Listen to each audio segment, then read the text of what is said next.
हरे कृष्णा। इस वीडियो में हम जानेंगे कि ब्रह्मा एवं अन्य देवता किस प्रकार गोलोक धाम का दर्शन करते हैं। यह कथा मूल गर्ग संहिता गोलोक खंड अध्याय 2 में वर्णित है। इसके पिछले अध्याय 1 में हमने जाना था कि भगवान कृष्ण ही परम भगवान हैं और उनके 6 प्रकार के अवतारों की चर्चा हुई थी। अब आगे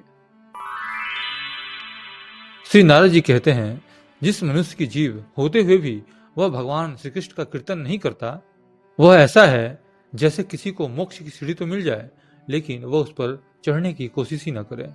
नारद जी बोलते हैं, हे राजन, अब मैं तुम्हें उस समय की कथा सुनाता हूँ जब वाराह कल्प में भगवान श्री कृष्ण ने पृथ्वी पर अवतार लिया और अपनी अद्भुत लीलाएं की। बहुत समय पहले जब पृथ्वी पर दुष्ट राजा, दैत्य और असुरों का अत्याचार बहुत बढ़ गया, तब पृथ्वी माता ने गाय का रूप धारण करके ब्रह्मा जी के पास जाकर अपना दुख सुनाया। वह अत्यंत पीड़ित थी और करुणा से रो रही थी। ब्रह्मा जी ने उसे सांत्वना दी और सभी देवताओं तथा शिव जी को साथ लेकर भगवान विष्णु के बैकुंठ धाम में गए। वहां जाकर ब्रह्मा जी ने भगवान विष्णु को प्रणाम कर अपनी समस्या बताई।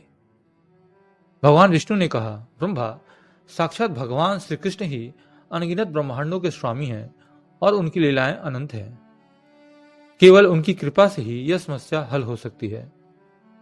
इसलिए तुम शीघ्र ही उनके परम धाम गोलोक जाओ। ब्रह्मा जी ने कहा, प्रभु, आपके अलावा भी कोई और परम तत्व है? यह मैं नहीं जानता। यदि कोई और भी है तो कृपा करके हमें उनके लोक का दर्शन कराइए। श्री नारद जी कहते हैं, ब्रह्मा जी की बात सुनकर भगवान विष्णु ने सभी देवताओं को गोलोक धाम का मार्ग दिखाया। वामन भगवान के चरण से ब्रह्मांड में जो छिद्र हुआ था वहां से जल बह रहा था। देवता उसी मार्ग से एक विशेष जलयान में बैठकर ब्रह्मांड से बाहर निकले।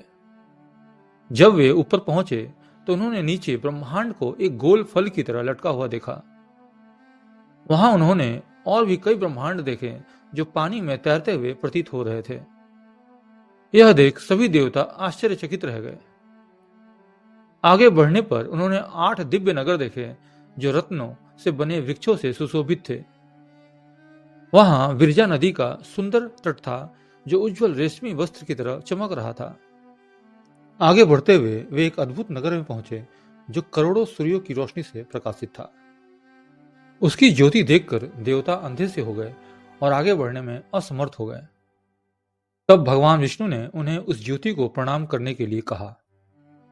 ध्यान करने पर ब्रह्मा जी ने वहां पर एक शांतिमय दिव्य धाम देखा जहां शेष नाग पर विराजमान गोलोक धाम का दर्शन हुआ। गोलोक धाम की विशेषता यह थी कि वहां समय का कोई प्रभाव नहीं था, न ही माया का वश चलता था।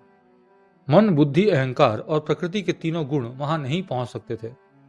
वहां भगवान श्री कृष्ण की प्रिय सखियां द्वारपाल के रूप में खड़ी थी। जब देवता अंदर जाने लगे तो उन्होंने उन्हें रोक दिया। देवताओं ने कहा, हम ब्रह्मा, विष्णु, महेश और इंद्र आदि देवता हैं। हम भगवान श्री कृष्ण के दर्शन के लिए यहाँ आए हैं। श्री नारद जी कहते हैं, देवताओं की बात सुनकर द्वार पर खड़ी सखियों ने जाकर यह समाचार भगवान श्री कृष्ण की अन्य सखियों को दिया। फिर एक सखी जिसका नाम सत्यचंद्रानना था, जो पीले वस्त्र पहने थी और हाथ में बेंत की छड़ी लिए थी, बाहर आई और देवताओं से पूछा, आप किस ब्रह्मांड के निवासी हैं? देवताओं ने आश्चर्य से कहा, क्या यहाँ और भी ब्रह्मांड है? हमने तो कभी ऐसा नहीं सुना। हमें तो यही लगता था कि केवल एक ही ब्रह्मांड है। सत्यचंद्रानना ने हंसते हुए कहा, ब्रह्मदेव, यहाँ बिरजा नदी में करोड़ों ब्रह्मांड तैर रहे हैं। उनमें भी आप जैसे ही अलग अलग ब्रह्मा, विष्णु और महेश निवास करते हैं। लगता है आप कभी अपने ब्रह्मांड से बाहर निकले ही नहीं। जैसे किसी फल के अंदर रहने वाले कीड़े को लगता है कि उसका फल ही संपूर्ण संसार है, वैसे ही आप भी अपने छोटे से ब्रह्मांड को ही सब कुछ मानकर बैठे हैं। श्री नारद जी कहते हैं, देवता इस बात पर कुछ बोल न सके और चुपचाप खड़े रहे।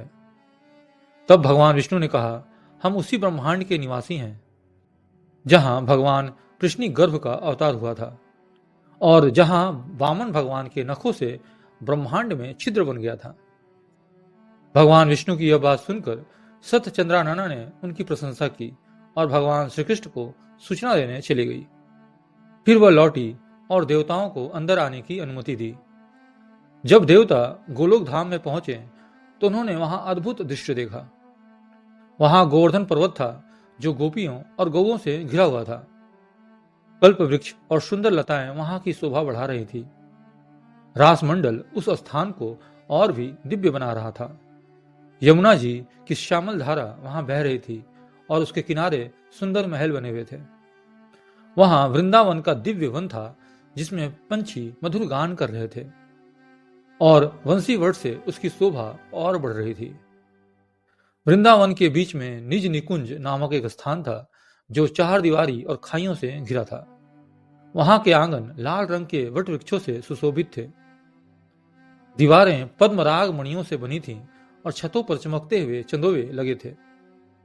वहां गोपियां मोरपंख, रत्न जड़ित आभूषण और सुगंधित पुष्प धारण किए घूम रही थी।